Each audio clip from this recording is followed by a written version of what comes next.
Blessed day everyone. So, dito na naman po ako sa inyong mga harapan. So, ayan. Regarding to our church as a blessed member. So, meron po tayong mga needs, diba, na gawin. So, what are those?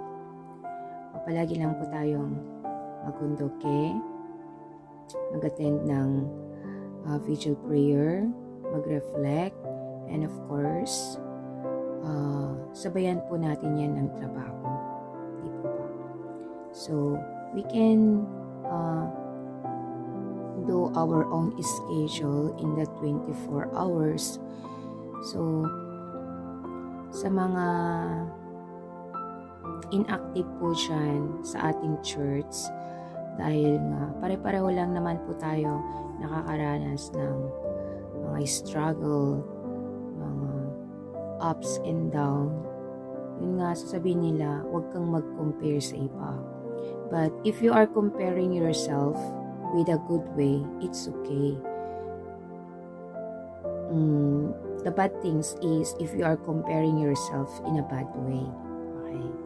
So, sa totoo lang, we are so very lucky na nandito sa Korea without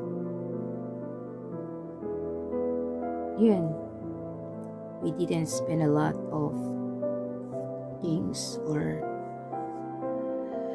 napakasakit lang kasi na sa iba sa atin maraming nag-yuryusime at yung mga iba they are now doing their own lifestyle.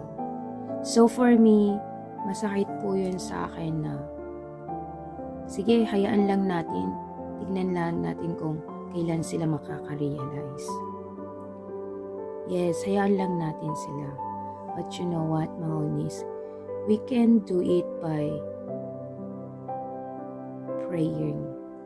Okay? Prayer. Wala pa akong tulog. So, wag natin po silang hayaan na nandoon kasi what's the title of our sisterhood or brotherhood? Diba? So, let's try to encourage them na ma-enlighten their minds. Kung hindi man sila tumalab sa atin sa pakiusap, sure, tatalab po sila sa ating prayer. So, yun na nga, maraming struggle, diba? Na akala natin,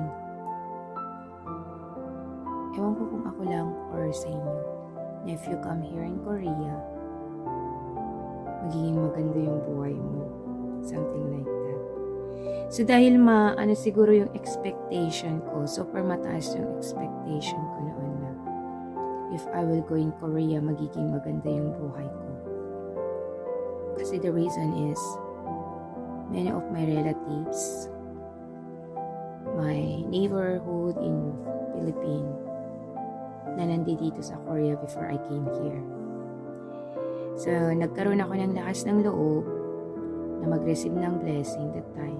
Because if ever something happened to me or I don't like my partner, so, meron akong tatakbuhan.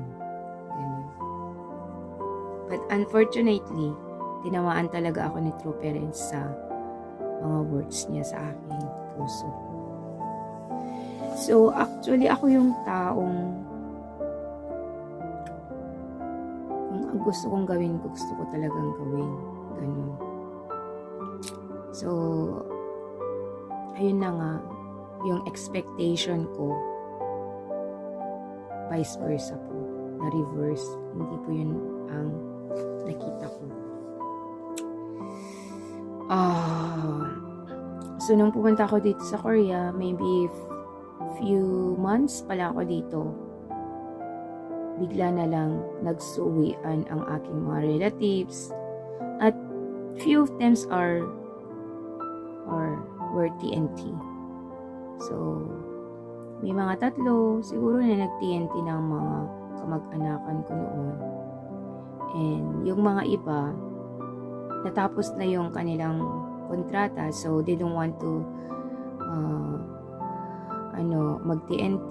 And of course, they are college, some of them are college graduate and they have their degree. So naka-ipon na rin sila ng kanilang pera. So maybe savings, ganun. So they decided to go back in their home, in our country. So yung pinsan ko lang nandito na tatlo, unfortunately hindi din sila tumagal, sumunod din sila dahil na-raid ang kanilang company at ayun, nahuli sila. So yung expect ko talaga, as in wala. Meron lang sigurong natirang pinsan ko na babae, nag-iisa lang siya, TNT din yun. Tumagal siya dito hanggang 2017 na yung last niya. Yes. So, nag-surrender po siya. Sayungin siya. And hindi din kami nagkikita noon kasi nandito ako sa Pangwando, Samchok. And talagang lang ako. At workaholic talaga ako. Doon ako nag-focus sa aking work. Kasi since 2004, doon na nagsimula talaga ang aming ng asawa ko. Yung struggle between me and my husband. Kasi yun nga, iba yung kinalakihan ko at iba yung asawa ko. Tsaka hindi ko kasi, tumanggap kasi ako ng blessing without understand the meaning of blessing, divine principle, mga ganun. But in times of POR, yung mga fundraising, witnessing, activities, I was very active until now. Hanggat kaya ko pa. Talagang very active pa ako sa mga ganyan. Kasi I am a very energetic person. But now, I'm getting old, so naglulose na rin ang aking energy sa vacant. So, fighting lang po tayo. Nasabi ko na sa inyo lahat araw-araw. Diba? So, ayan. Ito lang masasabi ko po sa inyo. Lalo po sa binabaliwala ang providence. Dahil because of your personal struggles or problems, hold on. Umawak lang po kayo. Huwag kayong bibitaw. Makikita nyo din ang result. Ako nga, hanggang ngayon. But still I'm fighting because I do believe na kailangan talagang magbayad ng mga utang. Kung ano man yung mga ginawa ng ating mga ancestors before. At saka yung mga nagawa din nating mga kamalian. So we have to pay.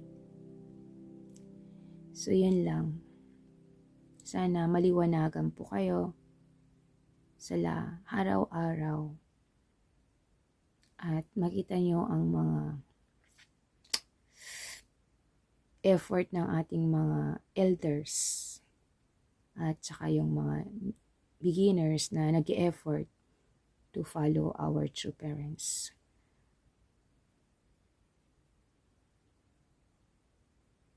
Words. Nablablang ko ako na today kasi sa kaka-reflect ko and sa kakausap ko sa mga mga sisters natin na ganun, na nawawala din ng pag-asa. So parang anyway, ganun. Yun lang. Fighting lang po tayo. Huwag niyong sayangin yung oras na nabubuhay pa tayo. Kaya po natin lahat, kahit anong pagsubok. Kayo pa, kaya po kayo na-bless.